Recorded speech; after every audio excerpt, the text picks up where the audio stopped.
He did not know how to cook, and that was the excuse he clung to. Every night when he stepped out of his apartment and walked down the dim, cracked street toward the house he should not have memorized so well, he told himself the burned meals were accidents. He told himself the evening strolls were harmless. He told himself he was only passing by. But no one believed his lies, not even he, because every night at almost the exact same time, he ended up on the sidewalk across from her window.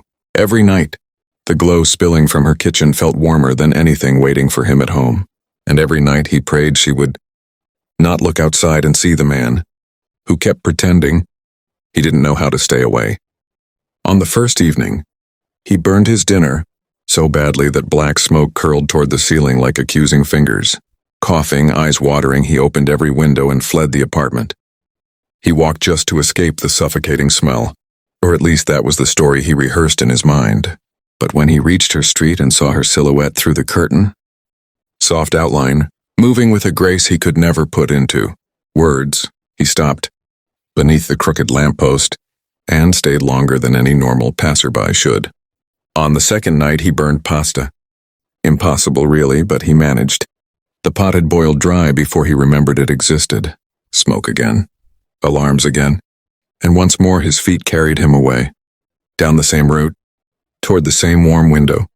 Toward the same girl he barely knew, though he knew the pattern of her evening. Lights better than he knew the layout of his own kitchen. He told himself it wasn't wrong because he never approached her door. He never knocked. He never stepped onto her porch. He never interfered. He only watched from a distance, a silent, harmless shadow stretched long across the sidewalk. Nobody notices shadows, he thought. But she did. Not fully, not clearly, but enough to feel something. He didn't know that yet.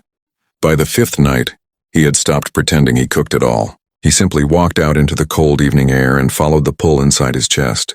Her house always glowed warmly while the rest of the street lay in half-broken darkness. He often saw her watering the plants by her sink, or chopping vegetables, or laughing at something on her phone. He imagined she cooked well. He imagined her food filled the house with scent. He imagined the warmth inside her home would swallow him whole and teach him what it meant to breathe, without emptiness. But one night everything changed. She wasn't laughing. She wasn't cooking. She wasn't moving with her usual gentle rhythm. She was crying. He saw her sink slowly to the kitchen floor, legs folding beneath her as though the grief pressing down on her shoulders had stolen all her strength. Her hands covered her face. Her hair fell forward. She shook with each silent sob. He felt his heart lurch painfully like it wanted to rip, free from his chest and run to her. He gripped the lamppost as though bracing himself against an invisible storm. The world around him dimmed. He shouldn't watch this. He shouldn't be here. But turning away felt impossible. Leaving felt cruel. He stayed until the lights went out. He stayed even after that, and for the first time someone saw him. A neighbor walked past, glancing too long, a flicker of suspicion crossing their face. The stranger forced himself home, rattled by the realization that he was becoming something he never intended. Noticeable. The next night he swore he would not return. He would not be a shadow haunting her street. He would reclaim his evenings. He would cook properly. He would move on. But when the sun dipped below the rooftops, a gnawing anxiety clawed at his insides. What if she cried again? What if something was wrong? What if the shadow he saw behind her wasn't just her grief but another presence? His imagination twisted every possibility into something darker. He tried to stay home. He made it 30 minutes. Then he left. He approached the house, with pounding heart, only to find it dark, completely. A cold emptiness washed over him. Before panic fully consumed him, a car pulled into the driveway. She stepped out, weighed down with grocery bags, her breath fogging in the night air. He watched, hidden, as she fumbled with her keys. He wanted to help. He forced himself not to. The porch light flicked on, but that night she didn't appear in the window. Not once. He waited and waited, his nerves wound tight with every passing minute. Then he saw it. A second shadow inside the house. Taller, broader, male. His blood turned cold. The next several nights tore at him like claws. He circled the block more times than he could count. He told himself he had no right to feel anything. She wasn't his. He was nobody to her, but jealousy wasn't what filled him. Fear was, because her body language in the window wasn't relaxed. Her shoulders were tight, her hands fidgeting. And when the second shadow approached, she stiffened. Then one night she flinched. That broke him. He crossed the street before he even realized he was moving. Rage and fear swirled inside him, a violent mixture he had never felt before. He reached her porch and froze, his fist hovering over the door, every instinct in his body screaming at him to leave. Before he could retreat, he heard something crash inside. His knuckles struck the door. Hard. Silence cut the air. Footsteps approached. The door cracked open, revealing a man he had never seen, wide shoulders, cold eyes, a stare that assessed him too quickly.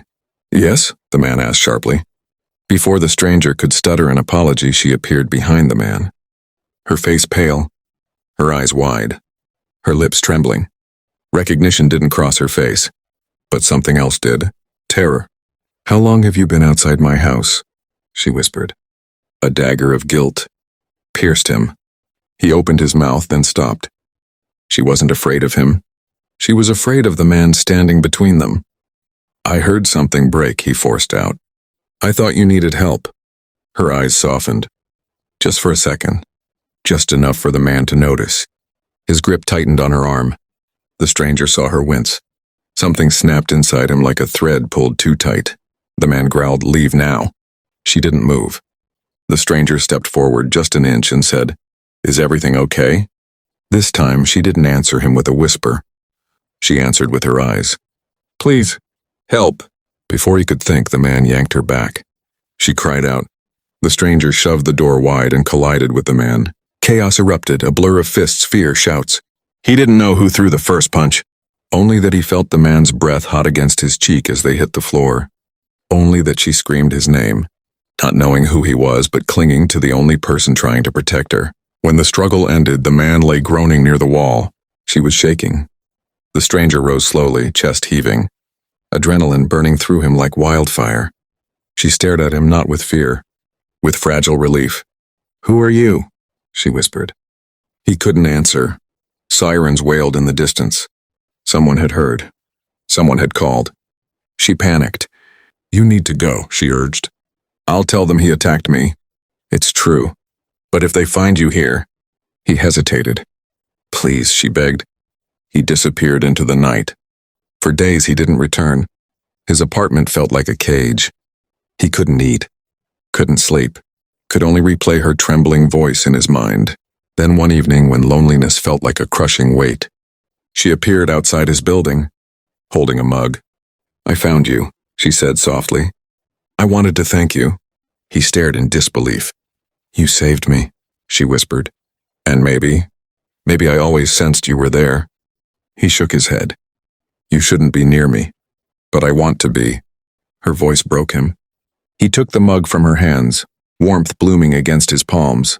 She stepped closer, her breath mixing with his in the cold air. From then on, she visited often. She told him her story in fragments, each one darker than the last. He learned she had felt unsafe for months, that the man had controlled her, isolated her, terrified her, that she had prayed for help without knowing who she hoped would answer. And she told him something he never expected.